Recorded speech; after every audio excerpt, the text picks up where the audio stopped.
My name is Kendra Osai, and for nearly 15 years I served in a witchcraft coven that was built around one core mission: destroying Christian marriages from the inside out.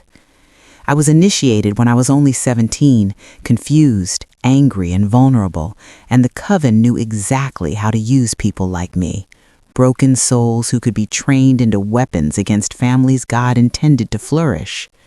When I joined, I never imagined that my hands, my assignments, and my influence would tear apart homes that once prayed together, slept in the same bed, and promised forever before God.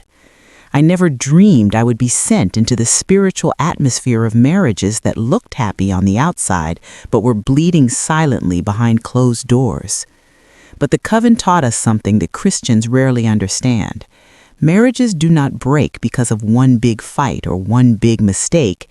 They break because small spiritual doors open slowly, quietly, invisibly, until the entire foundation collapses without anyone noticing when the first crack began.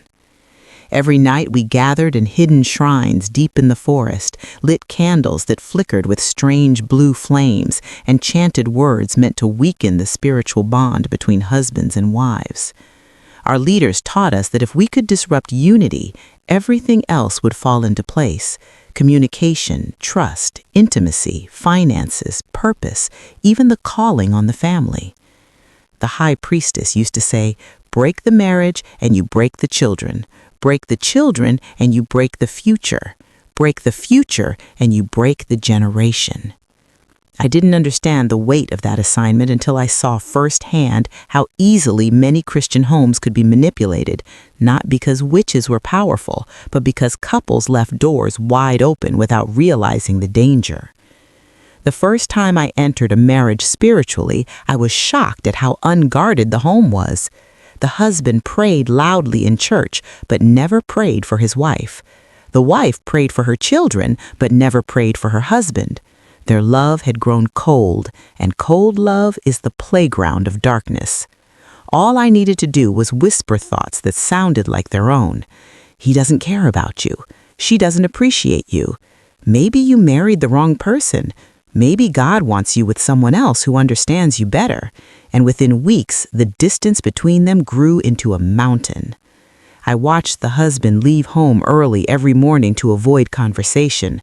I watched the wife cry silently at night, her heart aching, her spirit open, her prayers weak. And I learned my first terrifying lesson. Emotional silence is a spiritual doorway, and once that door opens, darkness enters easily. The second time I entered another home spiritually, the couple looked perfect to the world, matching outfits in church, smiling family pictures, quoting Bible verses online. But behind that image, there was hidden resentment. We fed that resentment like fire. We whispered reminders of old mistakes. We magnified small flaws. We made wounds feel bigger than love. I learned something crucial during those assignments. Bitterness is a doorway that takes months or years to form, but it is one of the strongest entry points for spiritual attack. Where bitterness lives, unity dies, and where unity dies, the marriage becomes spiritually naked. I remember another couple clearly, Daniel and Taria. Daniel was faithful, disciplined, prayerful, but he carried an unresolved addiction from his youth, one he thought he had overcome but had merely buried. Taria was a loving wife, but she held silent jealousy toward other women that she never confessed, not because she distrusted Daniel, but because she did not trust herself. These two weaknesses became spiritual openings for us. We assigned monitoring spirits to both of them. When Daniel felt weak, we whispered shame into his ear so he would stay silent instead of seeking help. When Taria felt insecure, we magnified it until she started accusing Daniel of things he never did. Slowly, the marriage suffocated under unspoken fears. And that was one of the biggest secrets of the coven. Marriages don't collapse under big sins. They collapse under hidden wounds that were never healed, unspoken fears that were never shared, and emotional gaps that were never closed. One night during a full moon ritual, the high priestess told us something that still haunts me today. She said, never attack a marriage directly. Attack their thoughts, attack their trust, attack their unity, attack their spiritual covering. Once these are broken, the marriage will destroy itself. And she was right. For years, I infiltrated marriages through thoughts, whispers of suspicion, whispers of offense, whispers of loneliness. I introduced spirits of comparison so husbands would compare their wives to other women, so wives would compare their husbands to other men. Comparison is a deadly doorway because it blinds people from seeing their partner with gratitude. It makes them desire what they don't have instead of nourishing what God already gave them. Then there was the doorway of secrecy. Secrecy is not always about cheating or betrayal. Sometimes it is simply hiding emotions, hiding weaknesses, hiding struggles, hiding needs. When one spouse hides their inner world, the enemy has access to it. And once darkness gains access to a person's secrecy, it manipulates them in isolation. I used to plant thoughts in husbands that said, "Don't tell her you're struggling. She will think less of you." I whispered to wives, "Don't tell him you're hurting. He will use it against you." And within months, marriages that once shared everything became two strangers sleeping under the same roof. The silence between them became thick enough for demons to walk through freely. Deep in the coven, we had a phrase, "A house with secrets is a house without angels." I didn't understand that fully until I left the coven, but looking back, it was true. Secrecy breeds spiritual darkness. Another assignment I handled often involved intimacy, not just sexual intimacy, but emotional, spiritual, and physical connection. When intimacy dies, the marriage becomes weak.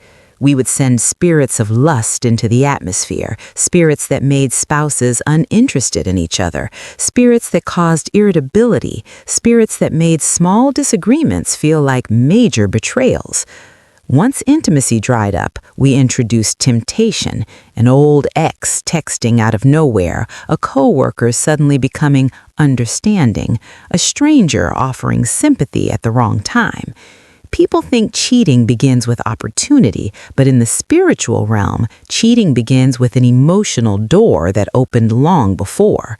I saw countless marriages fall apart because one or both partners gave their emotional energy to someone else while ignoring their spouse.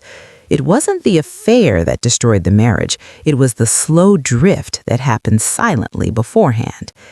And then there was the darkest doorway of them all, unforgiveness. Unforgiveness is a spiritual poison. When a spouse refuses to forgive, even small mistakes become spiritual chains.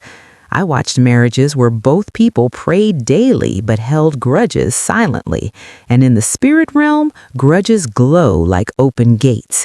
When we saw unforgiveness in a marriage, we knew the home was already spiritually compromised. The enemy doesn't need permission to attack a home full of resentment. It becomes a playground of darkness.